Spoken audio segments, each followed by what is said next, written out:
talk, the genuine choice. No pretense, no hidden schemes.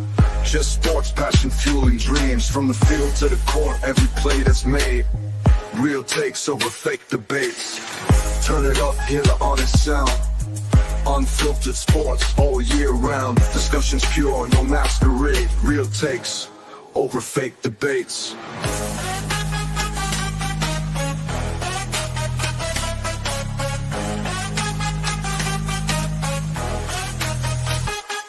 Turn it up. Over fake debates. Real takes over fake debates.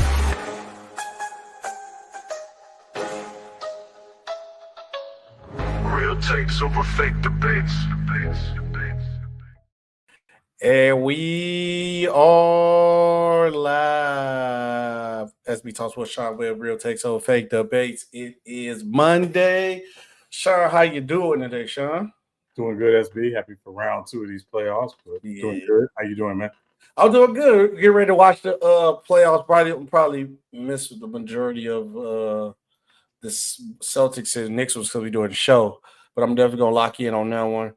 And definitely waiting for tonight's game against the Nuggets and the Thunder. I think that's going to be big battle of the MVPs. We got a lot of things to discuss. So, Sean, we ain't going to waste anybody's time. Let's get right into it. But we got to do some NFL first. NFL first because a lot of things that just popped up. Tiffany, I don't know if Tiffany might like this or don't like it, but the Ravens have released Justin Tucker after 13 seasons with the team. It was more than football related, even though Justin Tucker probably had one of his worst years. I think last year was one of his worst years he had in his career. But he has some has some allegations going on. So I'm trying to find a way to say it. So with all that going on, plus the not playing as good, I think the Ravens decided to release him. What's your reaction on this release? And yeah, I mean, I think the writing was on the wall, particularly because they spent a 6th-round pick on a kicker, and in the 30 years of the Ravens franchise, they have never drafted a kicker. So once they drafted, the kicker in last month's draft, I think the writing was on the wall for Justin Tucker. Obviously, he's getting older. His performance last year was not Justin Tucker-like. No, it was not. Particularly the first half of the season. He kind of, got it together a little bit towards the end of the season and going into playoffs. But once they took Tyler Loop, the kicker, in the 6th round, I think the writing was on the wall. You mentioned the allegations going on, which are serious. But to be sure, they're not, light allegations. But I think with all of those things just factoring in, it just made sense. And, they were paying him a lot of money, because he was so automatic for all those years, and it makes sense for them to move on. Will another team touch him? I don't know. I'm not sure anybody's going to touch him right now until there's some clarity on these allegations. But that said, it's a turn of the page for the Ravens. Yeah, because I think Justin Tucker will probably go down as like one of the greatest kickers of all time. He was that good. But with everything that goes on, especially when you got an allegation attached to your name and you're not performing as well, they might as well just get rid of you. And he's 35. No matter what position is on the field. Now, you might can deal with an old kicker because, kicking is just pretty much you just kicking. And if you still knocking it down, they can deal with you. But at the age of 35, it's a young man's sport. And he, like you said, he didn't perform Justin Tucker like. You think Justin Tucker is automatic. And it's in range. Everywhere is almost in range when it comes to kicking the ball too. So right. Yeah. And you think about Adam Vinatieri. Like Adam Vinatieri kicked forever. Forever, yeah. His last year was 2019. I think he was 46, still kicking at the point. So, like when you talk about just kickers, I mean, obviously, if you're still hitting them, you can play, obviously, well into your 40s. So I'm not going to say Justin Tucker's career is over, but obviously I think the off the field stuff is going to play a big part of whether or not he's on an NFL roster sooner than later. Yeah, I'm looking at the story. Did he go to trial or anything, or he's still dealing with it, or did it pass? And I was trying to look at. I'm seeing what he did, but I'm trying to see is he still going to court for it? Is he getting sued? Did he get arrested or anything like that? Yeah, I mean, as best I gather, no. So these were civil suits, I believe, that were filed against him. So no criminal charges necessarily, and generally, with an accusation of misconduct, whether or not there's enough for it to go criminal is a different conversation. But the fact that there were multiple allegations made against, I think that definitely, factors in. Again, I think, until that's cleared up, we can probably expect not to see Justin Tucker in the NFL on an NFL roster anytime soon, just because teams don't necessarily want the I'm not sure a kicker is worth the press with those type of allegations. Nah, it ain't worth it. That's even if it is Justin Tucker, it ain't worth dealing with. So you might as well just, like you said, draft it, go young, go in another direction. Now, if this new kid you got just be god awful, then that's gonna uproar the conversation to maybe bringing them back or going another search for another kicker. So we just have to wait and see. Another football story though, Sean. We got to talk about the rookie sensation, Abdul Carter, search for a jersey number. So obviously Abdul Carter, he asked LT originally. LT told him, no, you can get your own number. Then obviously he went to Penn State, where number 11, that's 11. 11 is the thing at Penn State, but 11 is retired for the Giants too. That's Phil Simms. He asked Phil Simms. He said yes originally. Then he went back. I guess they family did a vote on it and said no. So now what will Abdul Carter do, Sean, or what she's doing? Also, is this a bad look for him? Because is it a bad start to his career? He chasing other people's legacy? I mean, certainly it doesn't look good when you're, can't find a jersey number. Obviously, when you talk about the Giants, about the greatest Giants of all time, and you speak of not only the greatest Giants, arguably one of the greatest players of all time in Lawrence Taylor, it wasn't a great deal of self-awareness to ask for his jersey. I thought that was kind of all right, don't put yourself in that. Don't put yourself in that. And there have been people who've been coming out ripping him about even asking Lawrence Taylor for, his jersey. Can he wear his jersey? That was wild. Yeah, the Phil Simms thing obviously is a little different because Phil Simms, while not a Hall of Famer, did win 2 Super Bowls with the Giants. He was hurt, obviously didn't play in the second Super Bowl, but Phil Simms was a really solid quarterback, for a very long time for the Giants, and obviously he's gone on to have a really good broadcasting career, as well. But to me, it just didn't make sense for Abdul Carter to even ask. Listen, there's a lot of jerseys available. Like Lawrence Taylor said, find one and start your own legacy. And that's it. And ultimately, again, it was a little different. Malik Neighbors asked. The number 1 was retired for the Giants, but for a much older Giant, someone who's a long time ago for the Giants, his family said yes, absolutely, you can wear number 1. This is a little different. It's come on, man. Don't ask for LT though. I was like, oh man, you got balls, bro. Because it's even looking at him with the 56 on look kind of crazy. Because I'm like, what you got to do if you wear 56, if anywhere near trash. I think you set yourself up for failure because they're gonna crucify him. You out there with 56 and you're looking terrible or you don't pan out. I think the Giants fans are probably destroy him. So I like I think he should listen to LT, your legend, and just make your own number. But now he always gonna be known for that because now if I do a Carter go out there and don't perform, first thing people gonna say, this the dude that got the nerve to ask for LT number. He terrible. And that's a whole. And New York is not a fan base is not quiet. If you trash, they're gonna let you know you trash. Yeah, I mean, what's next? You want to ask to wear Michael Strahan's number? Like, what I mean? Like, hey, he just like, man, just create your own legacy.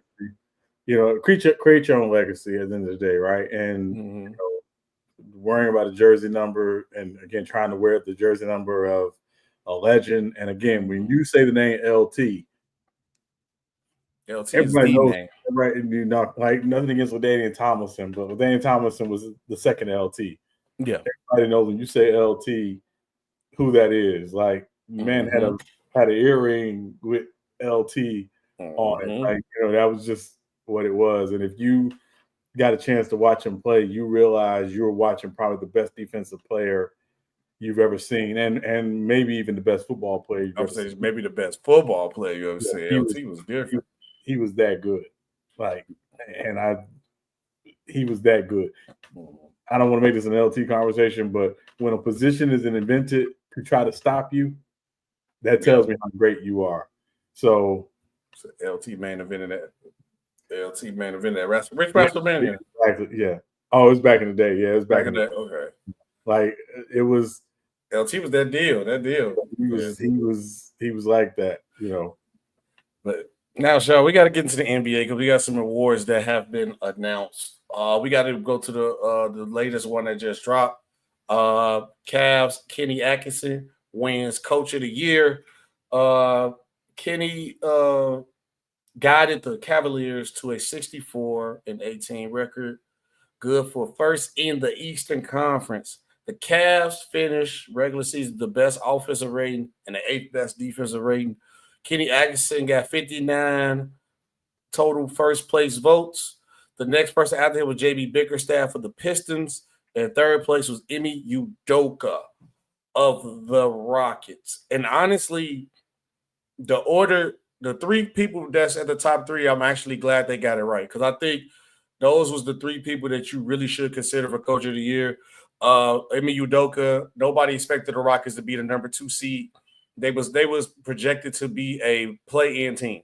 If you go back and look at where everybody was projected to be, they was projected to be a play-in team. Everybody thought the Pistons was going to be better, but not this good. And J.B. Bickerstaff, the Pistons team looked scary. Their future looked very promising.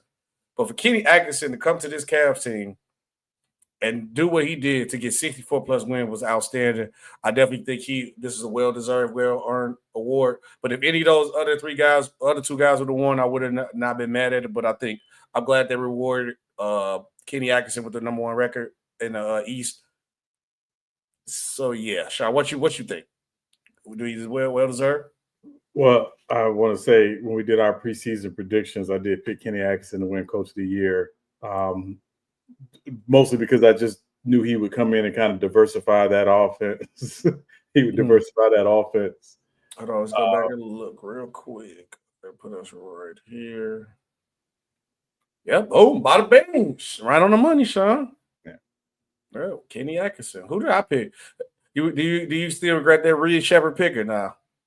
I told you rookie of the year. I was. That was the top. We didn't know. Bronny James had a chance to win. How bad this rookie class was. I ain't gonna lie to you. But no, I had Thibodeau with the Knicks. That was. I like my Montes Buzelis pick though, by the way. But yeah. With the defense. Yeah. But go ahead. No. But no. That said, I just knew he would come in and really kind of diversify them offensively, while helping them kind of maintain the defensive identity they created the last couple of years under J.B. Bickerstaff.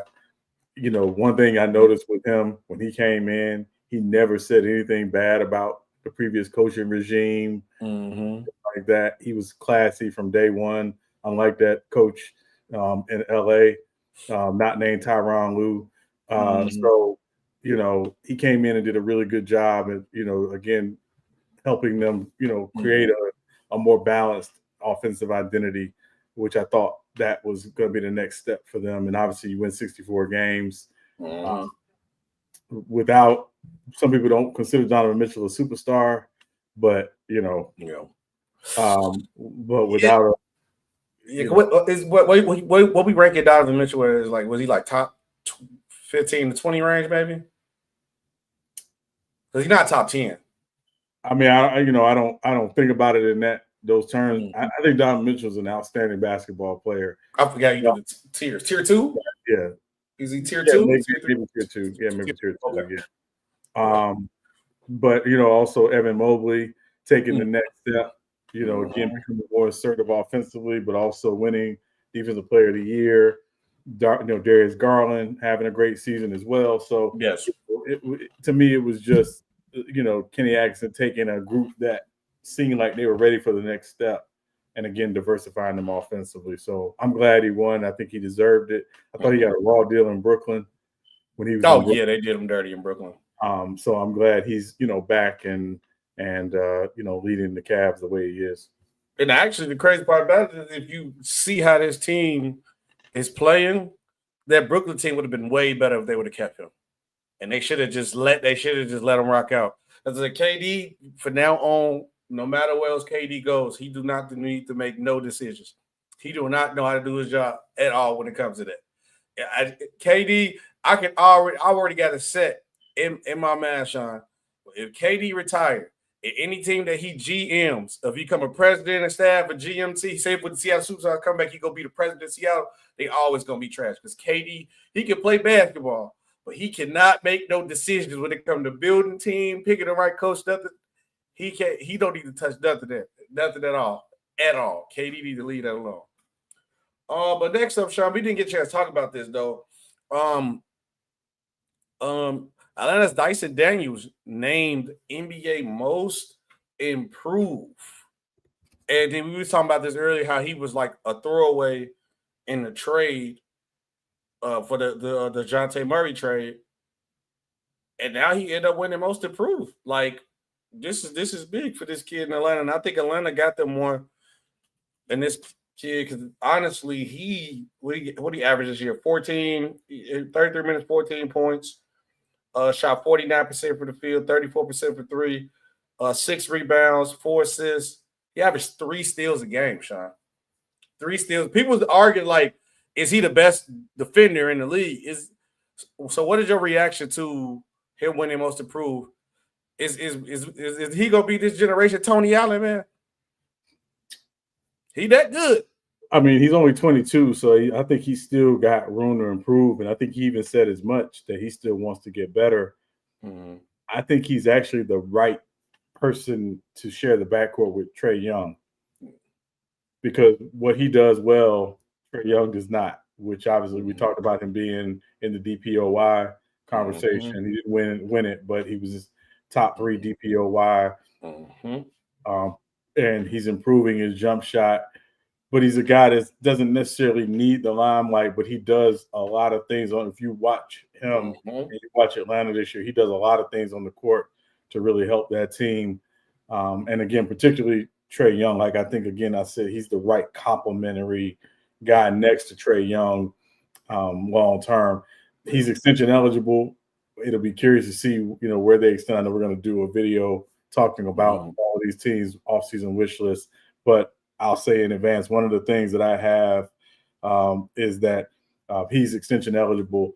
You got to keep him. I think he is incredibly valuable to what they want to do in that team. So I know they fired Landry Fields, the GM, but he got a steal in that trade. Definitely got a steal. And that, again, I think he's the kind of guy you want on your team. What he does, just again, it's not going to always show up in the stat sheet. 3 steals a game does. 3 steals a game is crazy. Yeah, but that said, he's a guy you really, really want on your team if you're Atlanta. Shout out to him for balling out with that extension eligible. That's when you ball out when it's how to get paid. So he definitely going to get a big payday, probably way more than he was probably going to get originally. So, and I think Atlanta can still even get him on a team friendly deal too. The max he's eligible to sign for is 5 for $170. So you're talking $34 million a year. Ooh, that's not bad. That's not bad for a guy like him, who again I think will continue to ascend, and at some point he may even outplay that 170 if that's what they offer him. I got to think they will, but obviously we'll talk deeper about Atlanta when we do our video. Sean, so playoff basketball. It's going here, teams get eliminated. It's round 2. Now we have to go round 1. I remember one time we had an argument about Dwayne Wade and James Harden, and James Harden being in the conversation with D Wade. Still feel that way, but if it's Game 7 involved, wise, James Harden probably not in the top 200 shooting guards all time. James Harden, Game 7, 7 points, 2 for 8, 1 for 4 for 3, 5 rebounds. But he had 13 assists though. But he was terrible. He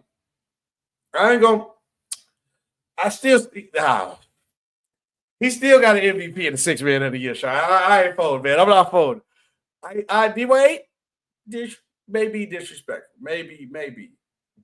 But he's still better than Clyde Drexler. I'm not. He still got Clyde by a mile. James Harden over Clyde Drexler any day, all day. He's really not. Clyde Drexler can't even go. He can't even go left. He could go left. We're not doing that. I tell you this. He went left enough to get them Blazers teams to 2 finals in 3 years. I tell you that. Look, man, it's because it's hard how Harden came up. His style to play is bad, but at the end of the day, you can't take away his accolades and achievements. No, unless it's the Game 7. Can I just I'm not a big. I don't like to compare guys historically, obviously. But there's a part of me that believes that James Harden is the Karl Malone of this generation. Is that what you mean? Karl Malone had won 2 MVPs.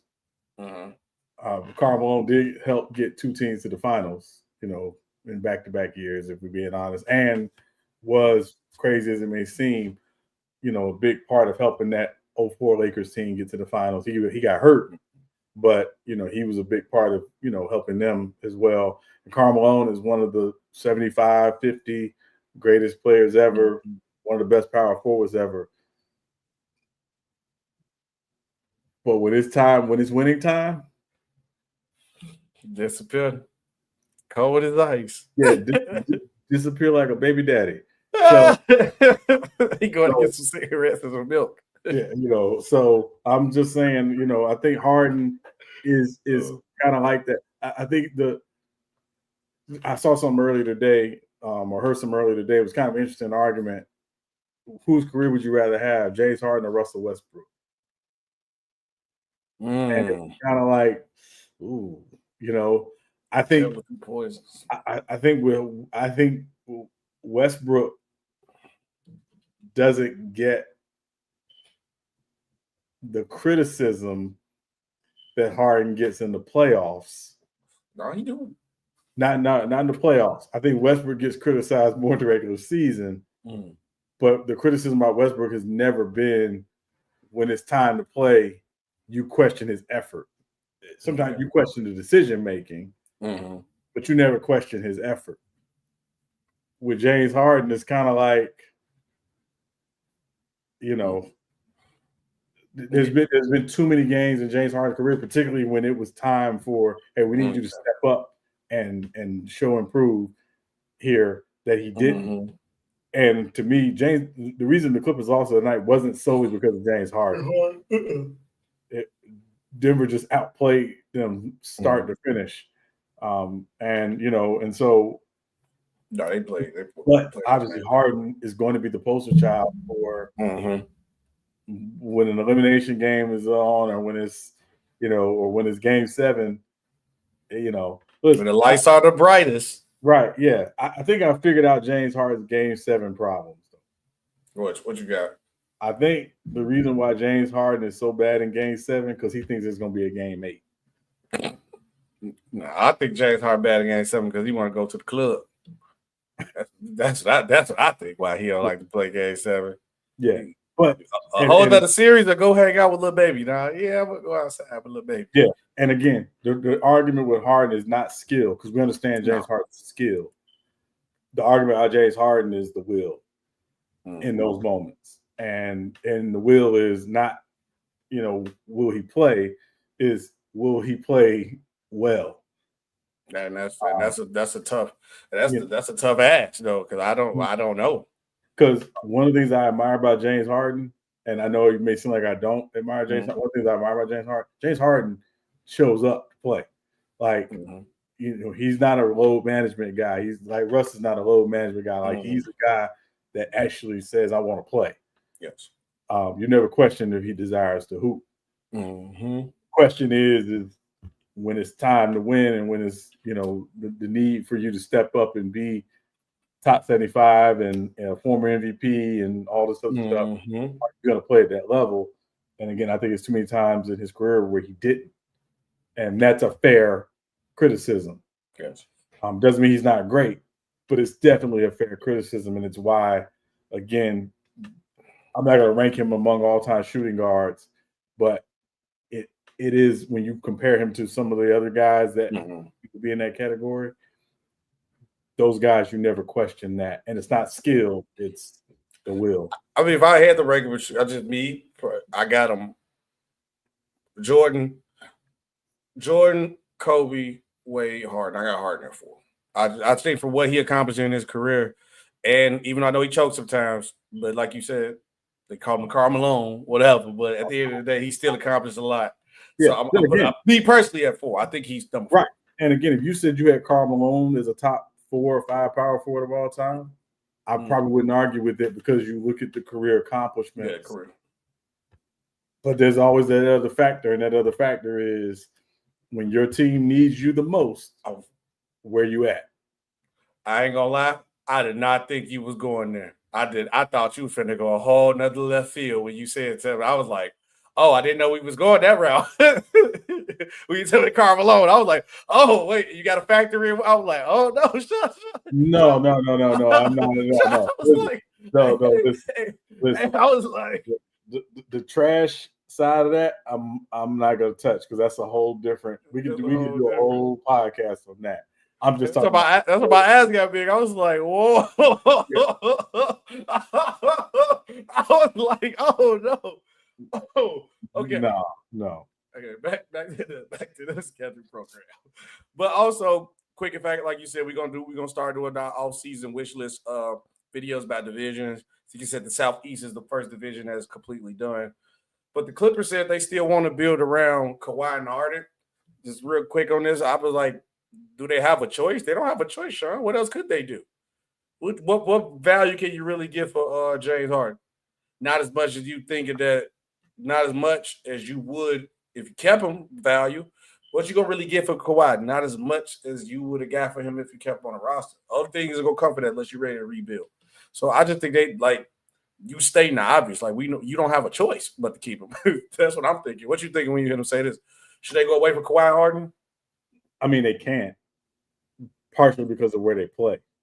In LA, you can't be irrelevant, and Harden and Kawhi keep them relevant in LA. Yes, he does. And I still think like someone like Zubac should be still a big part of their building. Yes, I like Zubac. I like Zubac a lot. Obviously, I think they're going to have to tweak the roster around those guys. What it's going to look like remains to be seen. But, I think you kind of understand, like, hey, listen, what do you have in Kawhi right now? You have a guy who, when he's healthy, he's still a very good player. Nice. But the asterisk is when he's healthy. And if we're being honest, again, Harden can have flashes. He can have moments. And I don't think you need to be too Harden-centric at this point in his career. That said, you're going to have to fill out that roster a little bit better. And I know they better let what's the name walk, Sean. They better keep Norman Powell. I'll tell you that.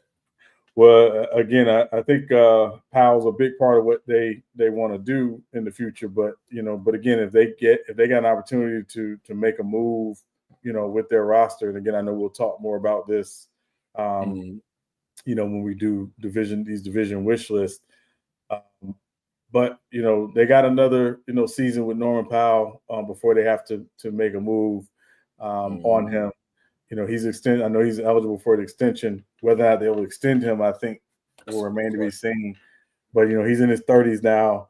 How much can you legitimately spend on Norman Powell that doesn't restrict you with the rest of your roster? And again, that's one thing we're going to be talking about, SB, this summer.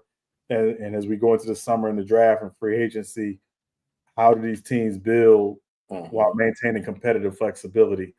Because if you got 3 max guys, you can't do anything with those rosters.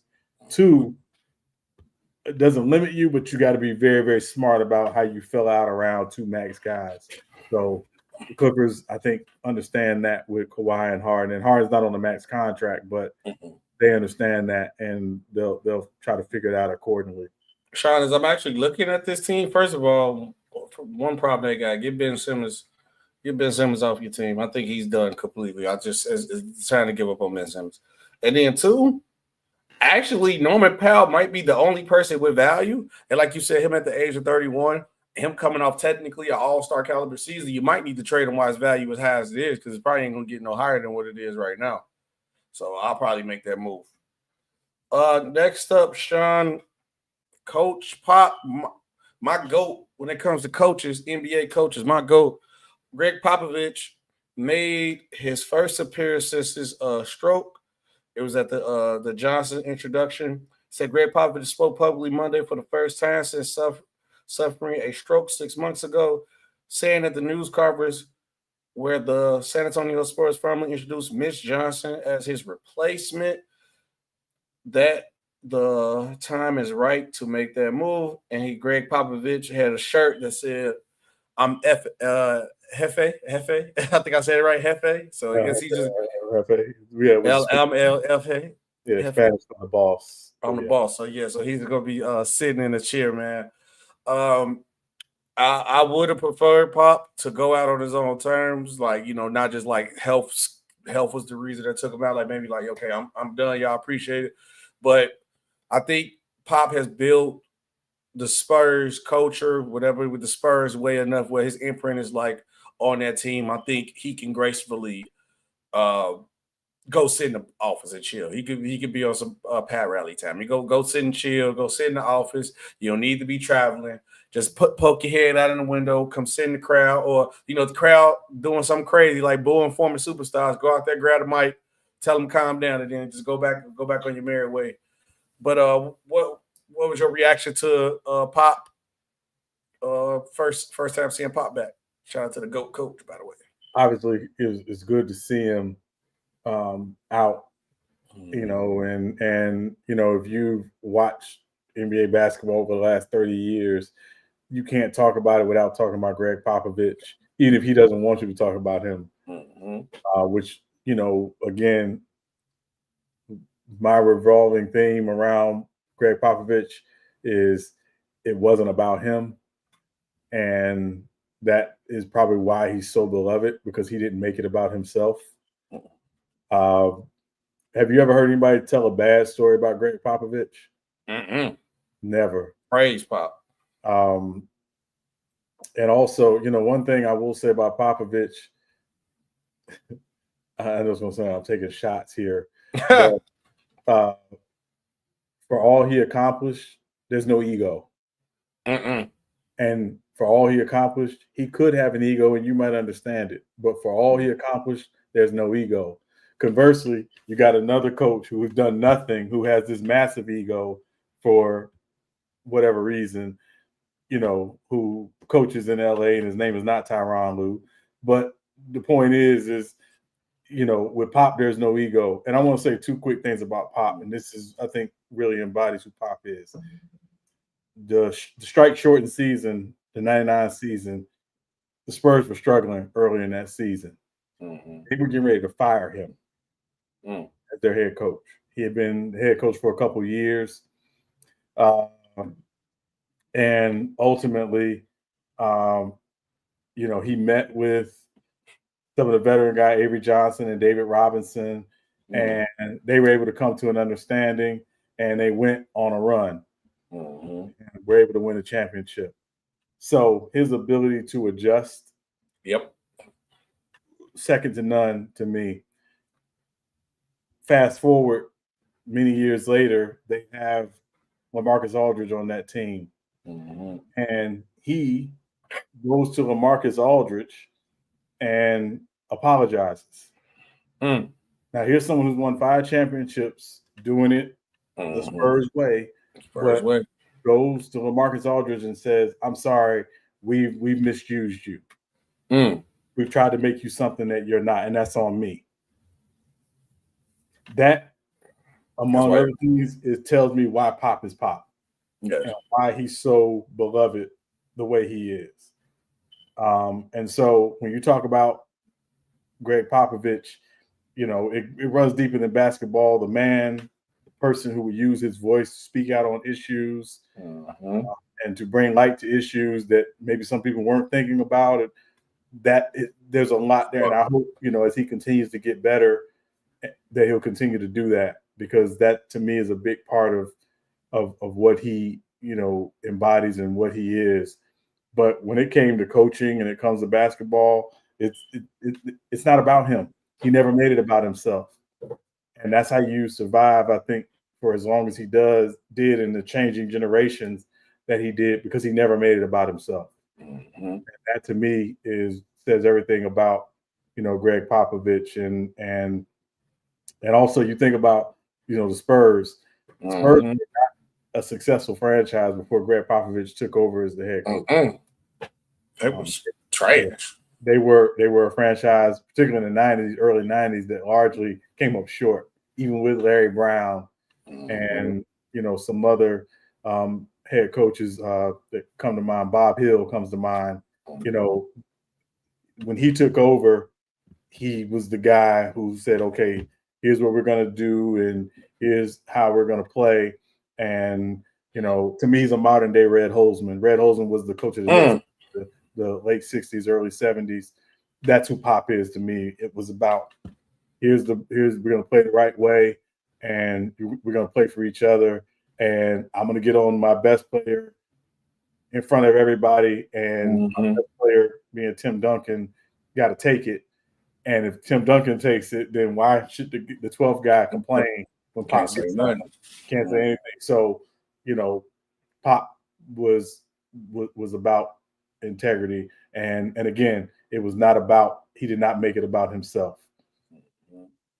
Shout out my boy Larry. Basically said he loved Pop, but he messed the game up with the load management. Salute Pop though. He said Pop is the second greatest coach here. Kingstown, who you got as first? To me, Pop is the greatest coach of all time. And then there's one key thing Sean said, and that's the reason why I got him over, which I know who you probably going to say, that other guy, Mr. the Zen Master. I know he's right for saying it's the greatest head coach, because Pop ability to adjust. Pop ability to adjust is the reason why he's the greatest coach of all time. He won multiple championships in different eras, different styles of plays. He adjusted his team all the time. To also how he handled the egos of the team. Like you said, I'm going at the stars. He go at the star player. No specialties needed. Phil Jackson, I don't know. You know, Phil Jackson let players go out for Las Vegas weekend and have, you know, Pop ain't going for all that. Pop ain't going. And then Phil Jackson only got that one system. Phil Jackson is the triangle system. He haven't showed me he can do anything outside that triangle. So I Phil don't really adjust like that. I just seen Gregg Popovich go. It was a big man era. Then he had changed. We had to speed the team up. He had to go small ball one, old school style one. When Tim Duncan wasn't the guy no more, he adjusted, put Tony Parker in, played the team, ran through Tony Parker.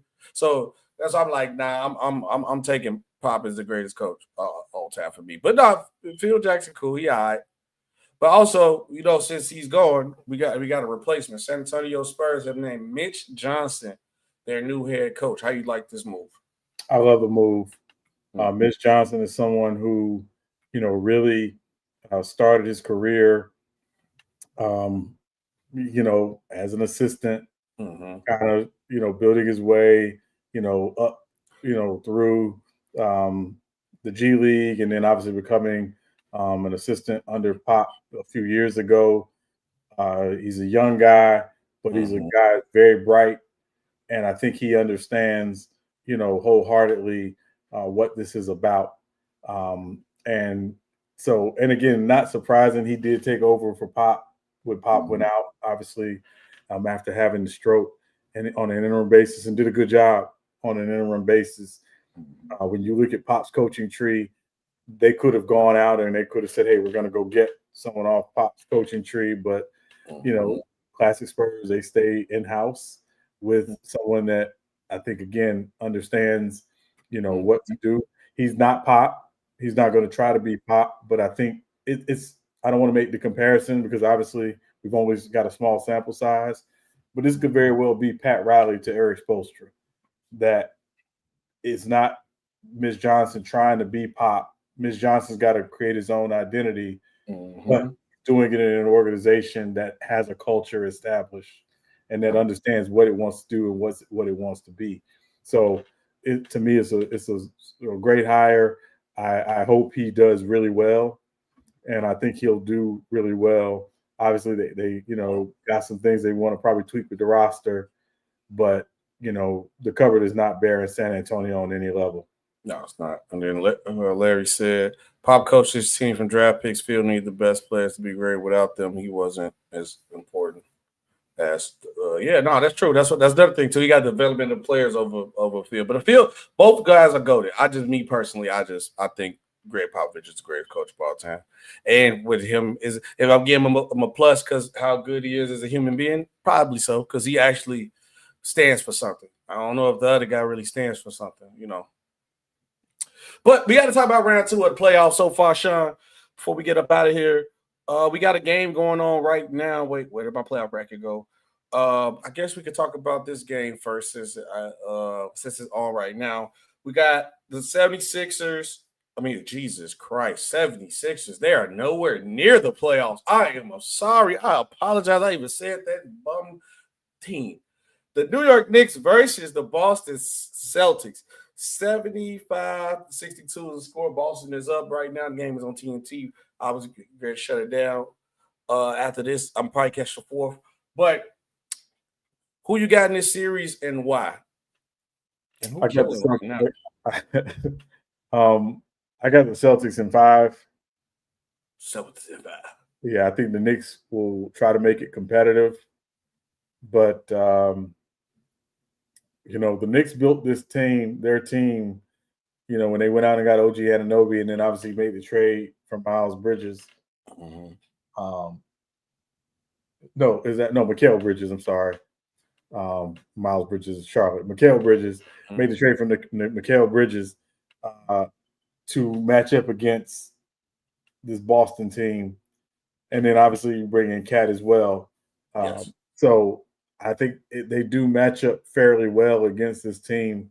The difference for me is the way Boston's going to use their bench compared to the way the Knicks are going to use theirs. Thibodeau is, he's not going to be, JJ Redneck and not play his bench. But at the end of the day, barely.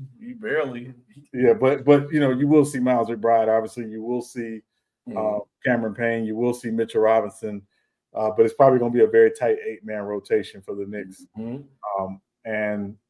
I think it's just going to be a heavy lift for those Knicks starters to try to do as much as they need to. That said, I'm taking Boston in 5 in this one just because I just think the Celtics are just a better team top to bottom. If Tibbs really wanted to just throw an extra body out there just for fouls, or whatever you need to throw PJ Tucker out there to get those 6 fouls real quick on Tatum and Brown. Just throw him out there. I'm trying to tell you, PJ Tucker on the bench.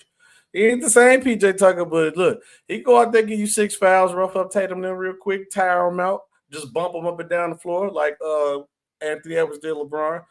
But I think the Celtics team, especially with the point now where everybody realizing that this might be the last year we see this team together. It is going to be the last year. That somebody going to have to go because they can't pay everybody.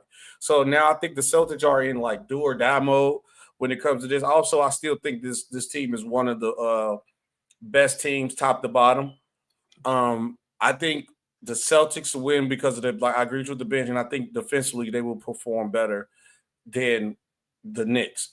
Because right now, if you look, the Knicks are like not really playing that bad. Four starters got 10 points. Miles McBride got 8 off the bench. Peyton Pritchard got 13 off the bench for the Celtics, though. But and like the Celtics got 4 starters scoring. Only person that's really ain't really playing good is Porzingis. But like you said, they match up well. I just think the Celtics is better. I'm honestly, I think the Celtics probably gonna shoot better. They're gonna defend better, especially with you got Drew Holiday to throw on Brunson. You got Derek White throwing Brunson. So yeah, I'm gonna take the Celtics in 6 though. I'm gonna go Celtics at 6. And I will say this too, SB, to add to your point about this current iteration of the Celtics roster. Mm-hmm. I think we got to start as NBA fans embracing the new reality of the CBA. Mm-hmm. Because you're going to start to see it this summer more than ever. And the Celtics team, to your point, they're going to have to make a choice this summer. I think it's going to come down to Drew Holiday or Kristaps Porzingis. My belief is they'll keep Porzingis and they'll try to move Drew Holiday. But when you got 2 max guys, and again, that Tatum extension kicks in this summer, and you got 2 guys making over $60 million a season, it is going to get really, really difficult to keep these teams, these rosters together. And that's the reality of the new CBA. So, and also if you just think about the Celtics, for as great a franchise as they are, and I think obviously you talk about the Celtics and the Lakers as the 2 greatest franchises in the NBA, the Celtics are, for all their championships, they haven't gone back-to-back since the 60s. Yeah, they haven't. So the chance for this particular iteration to put themselves in that pantheon of Celtics greatness, to do something that, the 80s Celtics couldn't do, and obviously the 2008 Celtics couldn't do, and even the 70s Celtics couldn't do, go back-to-back, I think is probably very much in the forefront of their minds. But obviously you got to get past this series, and I think they will. Don't trust me. If you would want with the Celtics, especially like how we learned from 08, you could just milk it. They still milking that championship. That Celtics saying like they won yesterday. Yeah, but I will say that 09 Celtics team was better. When KG got hurt, it ruined everything. It ruined everything because that 09 Celtics team was better than that 08 team. I think they were going back to back. Yeah. No sight to the 09 Lakers, but I don't think the 09 Lakers were beating a healthy Celtics team in the finals. They were better, crazy as it may seem. Now we got the next series. We're gonna stay over East. Indiana is already up 1-0 in this series. We got the Cavs versus the Pacers. I think this series is gonna be closer than what a lot of people actually think it's going to be. I'm trying to find. I gotta go to the stats of last game. Let me see. Was it this one? 112. Yeah. 112 to 121 to 112. The Pacers beat the Cavs. Obviously, Donovan Mitchell still even had 33 that game. But the hero for that team for the Pacers was Halliburton and Andrew Nembhard.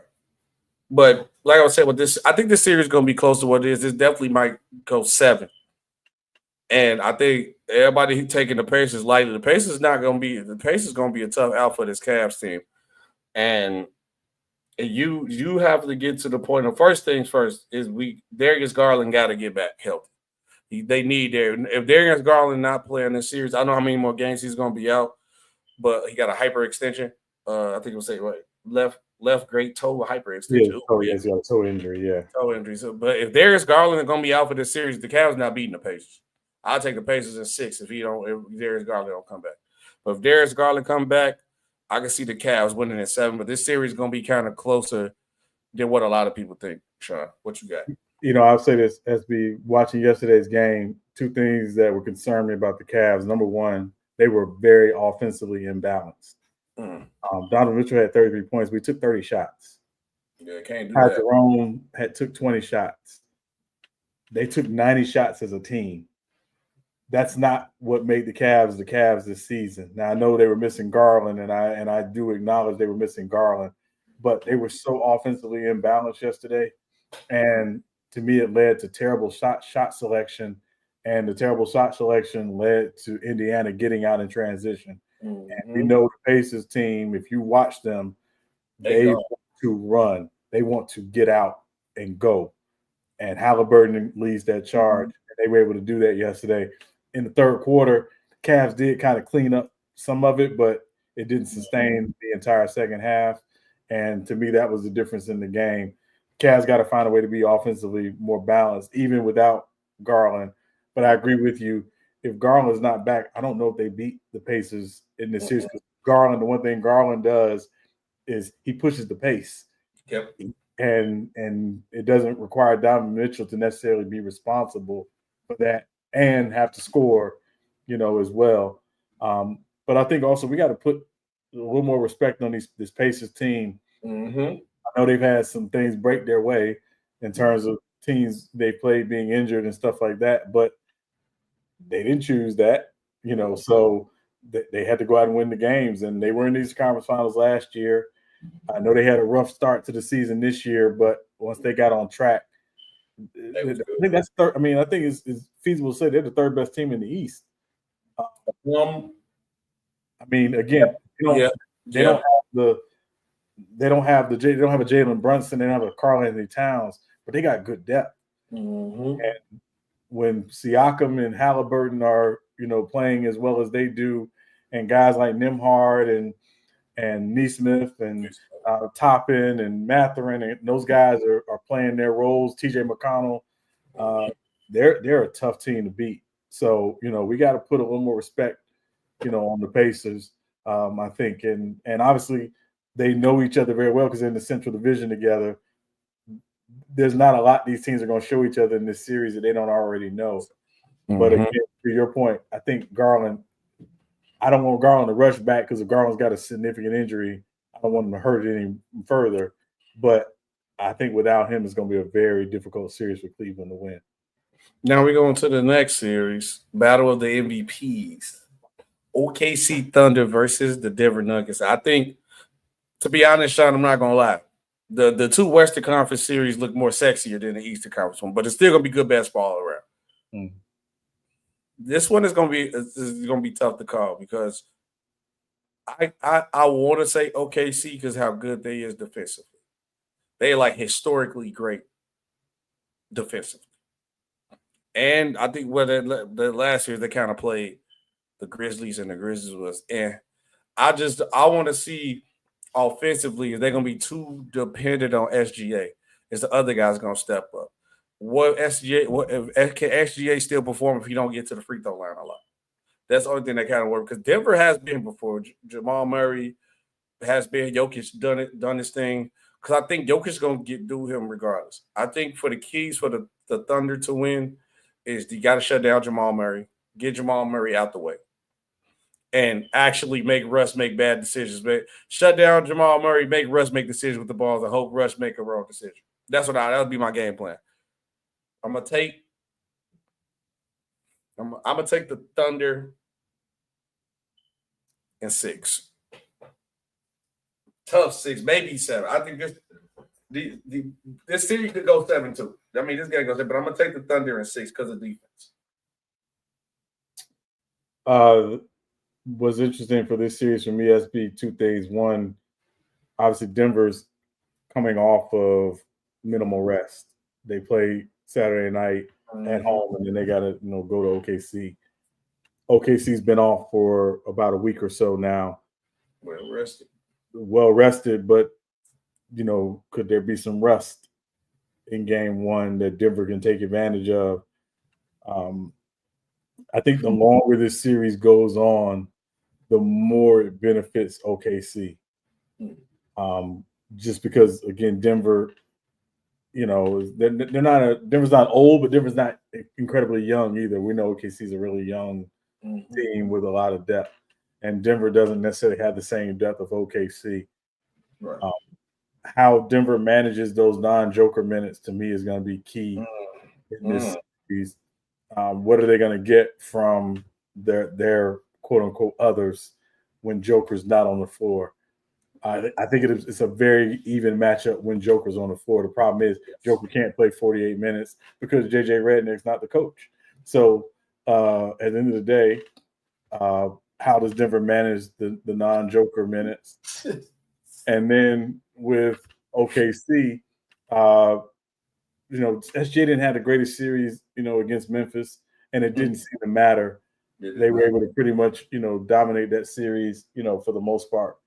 Obviously, he's going to have to play better, but I don't think he can come out and be overly forceful in terms of looking for his offense and saying, I got to get 30, I got to get 30.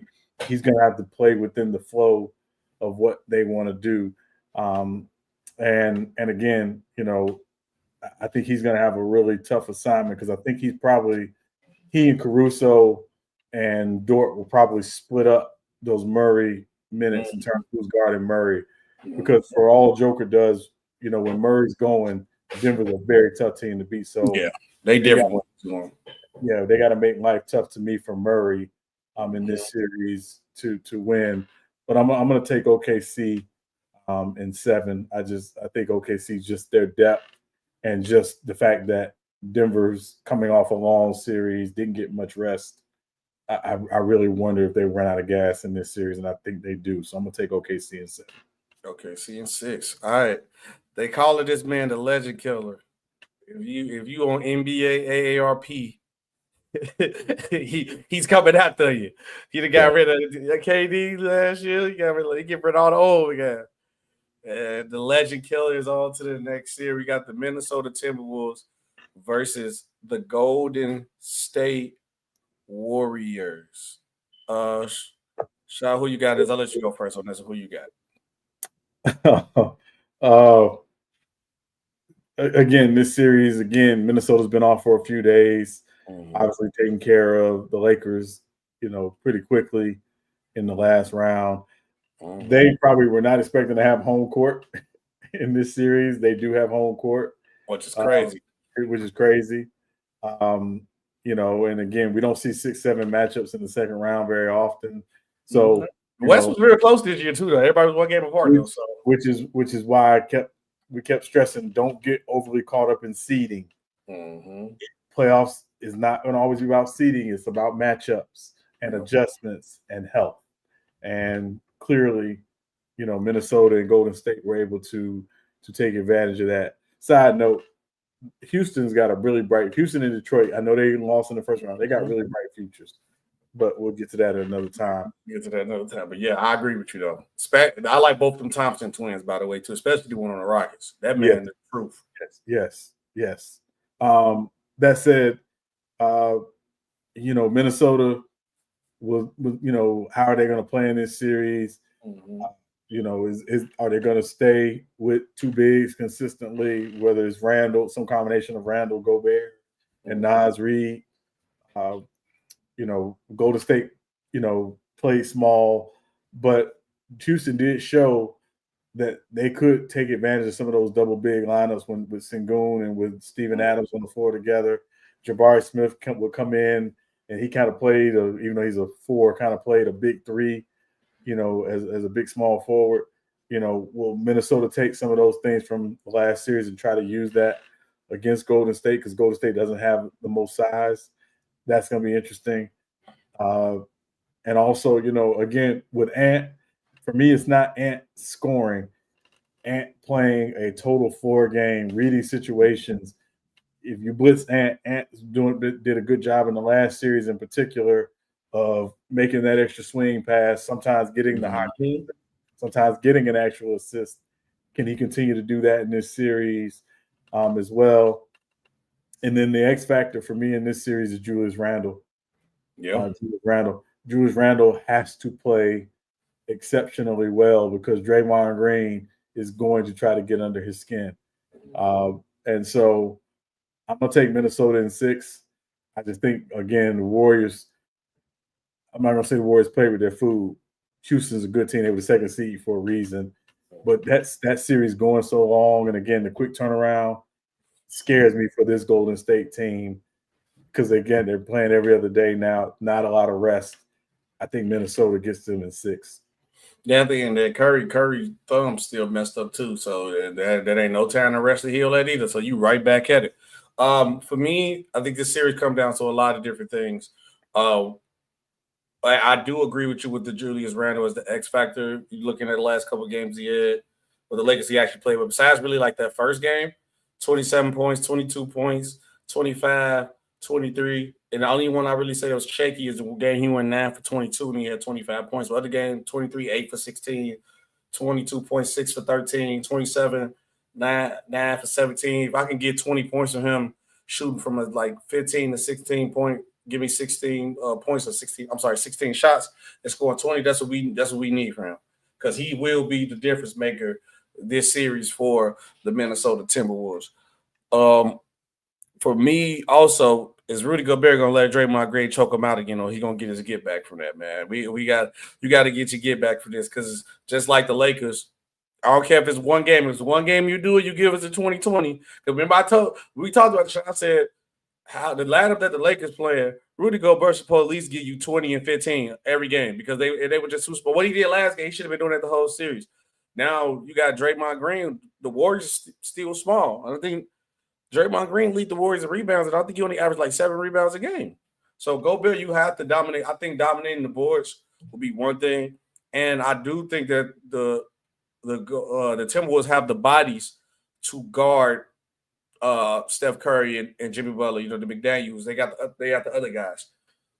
But the only thing that still made me nervous is just like it's like Golden State with Steph Curry. I have to see them lose. They actually play well. It's crazy. The 7th seed might be in the Western Conference, right? The 6th seed, 6th, 7th seed going to be in the Western Conference Finals. With the experience alone, I want to say the Timberwolves so bad, but I just think the experience is going to get them. If the Timberwolves going to win this series, it had to be, like you said, 5 or 6 games. 6 games, get them up out of there. I got the Warriors at 7. I think that experience at the end going to get them. Like, it's going to be a great series. They're going to go back and forth. I think Ant going to do his thing. But now it's like, can I trust when Ant had that off night? Can I 100% trust in my heart that Gobert and Randall going to show up like they did last year? I'm like, against the Warriors, I don't know. I can't 100% trust. I want to pick the Timberwolves. I'm not going to lie. My heart telling me Timberwolves at 6, but my mind telling me Warriors at 7. I'm going to stick with Warriors at 7. Now, Sean, we'll have to shut it down. But one thing I did want to talk to you about, and we'll get more in depth when the fight actually happened. Did you see that it's official Canelo versus Crawford? Yes. If you had to do a quick take on it, who if you had to bet some money on who you taking? Bud. You got Bud? Yeah. All right. I believe you're on 63, Sean. So episode 63, what you got? Episode 63, I'm gonna go with Dermontti Dawson, center from the Pittsburgh Steelers, Hall of Fame center from the Pittsburgh Steelers. Okay, let me see who I'm gonna go with then. Oh, it's not really no good. Yeah. See, when they get to these 60 numbers, you gotta actually be looking them up. And say what Derrick Rose had 60. Jeff Saturday was 63. Well, we take it. He did. We taking Jeff Saturday then. Jeff Saturday it is. Should be in the Hall of Fame. Should be in the Hall of Fame, by the way. It's been another great episode of Real Takes Over Fake Debates with SB and Sean Webb. And we will see you guys on the next one. Peace.